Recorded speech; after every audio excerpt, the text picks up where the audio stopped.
السلام علیکم دوستو، میرا نام ہے بلال شکور اور آپ دیکھ رہے ہیں انفارمیٹو۔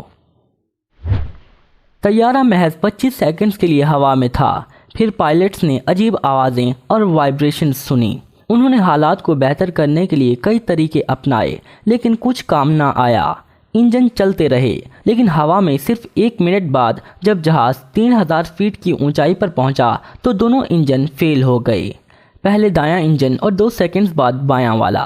پائلٹس نے دوبارہ اس ایئرپورٹ کی طرف جانے کا فیصلہ کیا جسے انہوں نے ابھی چھوڑا تھا۔ اسی وقت انہوں نے انجنز ری سٹارٹ کرنے کی کوشش کی لیکن کچھ بھی کام کرتا دکھائی نہیں دے رہا تھا۔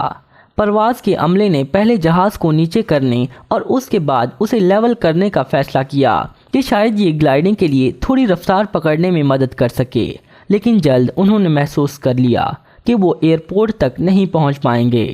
کیا طیارہ گرنے والا تھا؟ لیکن یہیں پر ایک معجزہ ہوا۔ پرواز سے پہلے کی صبح عام تھی، ریگولر پری فلائٹ پروسیجرز، اچھا موسم اور پرواز کے عملے کے ممبر بھی تجربہ کار پائلٹس تھے۔ ایک 44 سالہ ڈینش کیپٹن 8000 فلائٹ آورز کے تجربے کے ساتھ اور ایک 34 سالہ سویڈن کا فرسٹ آفیسر 3000 گھنٹے کے تجربے کے ساتھ۔ تو کیا غلط ہو سکتا ہے؟ جہاز بھی تقریباً نیا تھا۔ یہ ایک میکڈونلڈز MD-81 تھا جس کا نک نیم ڈینا وائکنگ تھا۔ اس نے اپنی پہلی پرواز مارچ 16، 1991 کو کی تھی۔ اس افسوسناک دن طیارہ محض 9 مہینوں سے سروس میں تھا۔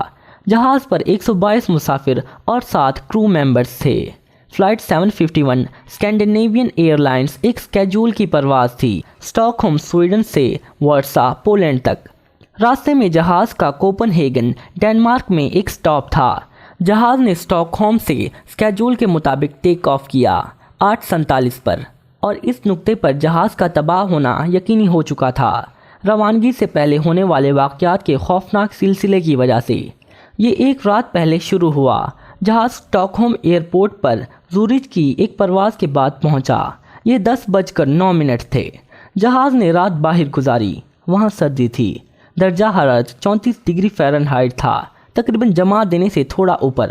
جس نے سچویشن کو مزید بدترین بنا دیا وہ 6000 پاؤنڈز ایندھن تھا جو جہاز میں ٹھنڈا ہو کر پروں میں موجود ٹینکس میں رہا۔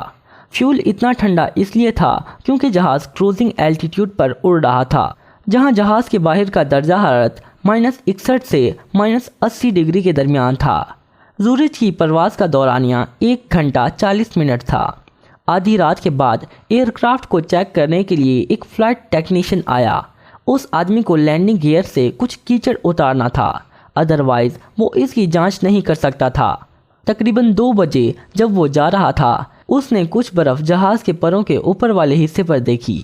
صبح تک حالت اور سنگین ہو چکی تھی۔ ایک شفاف تقریباً نہ نظر آنے والی برف کی تہہ پروں کے اوپر جم گئی۔ جہاز کو صبح 8:30 بجے نکلنا تھا۔ روانگی سے 1 گھنٹہ پہلے ہوائی جہاز کے ذمہ دار میکینک نے دیکھا کہ کچھ برف پروں کے نیچے جمی ہوئی ہے۔ اس نے اسے یقینی بنانے کا فیصلہ کیا کہ پروں کے اوپر کوئی بھی برف نہیں تھی۔ وہ ایک سیڑھی پر چڑھا اور ایک گھٹنا ونگ پر رکھا، پھر وہ پر کے آگے والے حصے تک پہنچنے کے لیے آگے جھکا۔ وہاں پر بس تھوڑی سی برف تھی۔ میکینک نے یہ یقینی بنانے کا فیصلہ کیا کہ انجن کے ایئر انلیٹ کے ساتھ سب ٹھیک تھا۔ اسے سب کچھ صحیح لگا۔ اس کے بعد بہت جلد عملے نے جہاز سے برف کو اتارنے کے لیے 220 گیلنز ڈی آئسنگ فیول استعمال کیا۔ جہاز کے کیپٹن کے ساتھ موجود میکینک کنسلٹنٹ نے پروں کے نچلے حصے کو بھی ڈی آئسنگ کرنے کا آرڈر دیا۔ آفٹر آل اس نے وہاں کچھ برف دیکھی تھی، لیکن کسی نے بھی ونگز کے اوپر برف کو دوبارہ چیک کرنے کا نہ سوچا۔ اس پروسیجر کو مکمل کرنے کے بعد میکینک نے کیپٹن کو اطلاع دی، ہمارا کام ہو گیا۔ ڈی آئسنگ مکمل ہوئی۔ وہاں پر بہت زیادہ برف تھی لیکن اب سب صاف ہے۔ کیپٹن نے میکینک کا شکریہ ادا کیا اور پرواز سے پہلے کے طریقہ کار کو جاری رکھا۔ جہاز رن وے کی طرف بڑھا۔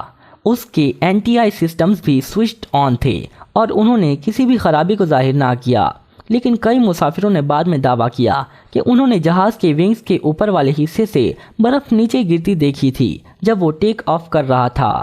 پھر بھی جہاز نے زمین کو چھوڑا اور اسٹاک ہوم کی طرف بڑھا، لیکن ٹیک آف کے بعد جلد نظر انداز کی گئی برف کے کئی ٹکڑے ٹوٹے۔